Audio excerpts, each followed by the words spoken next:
पलवल जिले में यमुना नदी के साथ साथ सटे हुए गांव में यमुना नदी का जलस्तर अब घटने लगा है और इस बारिश के पानी की वजह से जहां किसानों की फसलें नष्ट हुई है तो वहीं अब किसान सरकार और जिला प्रशासन से मुआवजे की मांग कर रहा है ताकि उनको कुछ राहत मिल सके। लेकिन अब खेतों में जमे हुए पानी की वजह से उमस बढ़ने लगी है, जिससे अब बीमारियां भी फैलने लगी है। पलवल जिले में यमुना नदी में लगातार बढ़े हुए जलस्तर की वजह से यमुना नदी के साथ सटे हुए गाँव में बाढ़ आ गई थी, लेकिन अब 4 दिनों से मौसम खुल गया है, जिससे अब जलस्तर कम होने लगा है। लेकिन जलस्तर बढ़ने से यमुना नदी के साथ सटे गांवों के किसानों की फसलें नष्ट हो चुकी है, चाहे सब्जी की फसल हो, कपास की फसल हो या फिर धान की फसल हो, बाजरे की फसल भी, सभी फसलें नष्ट हो गई है। लेकिन अभी भी खेतों में 3 से 4 फीट तक पानी भरा हुआ है, जिसको लेकर किसानों ने कहा है कि आज पूरी तरह से रोड पर आ चुके हैं। उनके पास कोई दूसरा विकल्प नहीं है क्योंकि वह खेती पर निर्भर थे, लेकिन अब की बार ज्यादा बारिश होने की वजह से उनकी फसलें भी नष्ट हो चुकी है। पशुओं का चारा भी खराब हो चुका है। खेतों में भरे पानी की वजह से उमस बढ़ रही है, जिस वजह से लोगों में बीमारियां फैलने लगी है।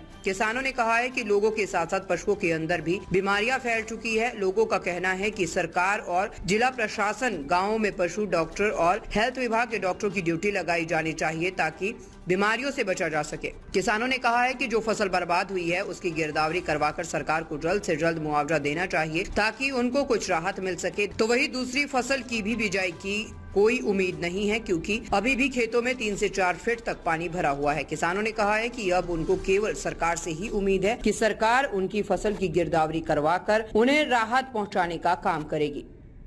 किस तरह से जो बारिश हुई है उससे किस तरह से नुकसान है, क्या कहेंगे इसके बारे में? किस तरह के बताया जा रहा है कि बीमारी अभी फैलनी शुरू हो गई है, फसल तो नष्ट हुई है, क्या कहेंगे? अब की बार कुदरत का कहर इस हिसाब से रहा है कि पहले तो बिजाई के टाइम पे हमने 2-2, 3-3 बार फसलें बोई हैं, बारिश हो जाती थी, ख़राब हो जाती थी। उसके बाद में अब जब फसलें हुई हैं तो बारिश इतनी ज़्यादा अब की बार हुई है तो उससे सारी फसलें जो हमारी, चाहे ज्वार, बाजरा, ढेंचा, जो भी फसल है, सब्जी है, वो सारी बर्बाद हो गई हैं और खेतों में अभी भी 3-3, 4-4 फुट जो है पानी भरा हुआ है। इससे ये है कि किसान बिल्कुल बर्बादी के कगार पे है। कई किसान तो अपने ऐसे होते हैं जो पट्टे की ज़मीनें जोत करके और उनसे जो खेती करते हैं, उन्होंने 30-30, 40-40 हज़ार में जो है पट्टे पे खेत लिया है, उनको तो वो पैसा उन्होंने अदा कर दिया ज़मींदारों को।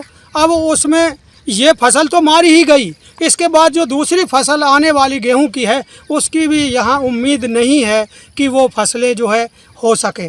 अब इससे ये है कि ये बारिश होने से जो लोगों में बीमारियां भी फैली हुई हैं, लोगों को बुखार, मलेरिया, डेंगू, तरह तरह की जो बीमारियां इस उमस भरी गर्मी के कारण हो रही हैं, तो उससे मेरा तो प्रशासन से एक अनुरोध भी है कि भाई हमारे जो फसलों की स्पेशल गिरदावरी करवा करके इन किसानों को कुछ जो है राहत प्रदान की जाए और गांव में स्पेशल जो है उसके मेडिकल के जो चेक करने के लिए कैंप लगाए जाएं, उनको दवाई की उपलब्धता की जाए, जिससे कि ये लोग जो एक तो पहले तो कुदरत की मार के से वैसे ही मरे हुए हैं, उसके बावजूद भी ये बार बार प्राइवेट डॉक्टरों के पास में जाते हैं, वहाँ भी इनकी लूट होती है।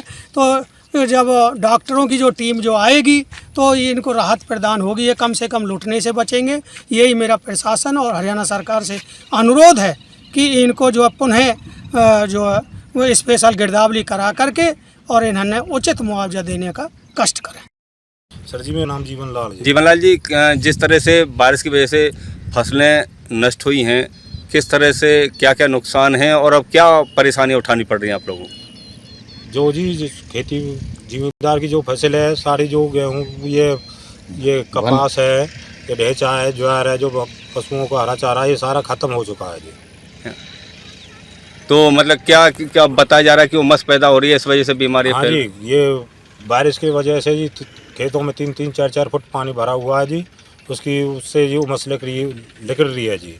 उससे जो पशु हैं, बच्चे हैं, आदमी हैं, वो सारे बीमार हो रहे हैं जी। किसी के बुखार बन रहा, किसी को ये निमोनिया बन रहा, किसी को कुछ हो रहा है जी। तो क्या मांग करते? हमारी भी मांग यही है सरकार से जी, जो ये फसल तो बीमा ख़त्म हो ही चुकी है जी, जो ये आदमी हैं, जो जिनके जो बच्चे हैं, जो परिवार के अपने छोटे से लेके बड़े तक उनके इलाज के लिए बुखार ताप जैसे ये मलेरिया वगैरह बन रहा है, इनका दवाई गोलियों का इंतजाम किया जाए जी। और जो सारी ये फसल है इसका हमको जो किसानों को है जी, जो उनको मुआवजा दिया जाए जी।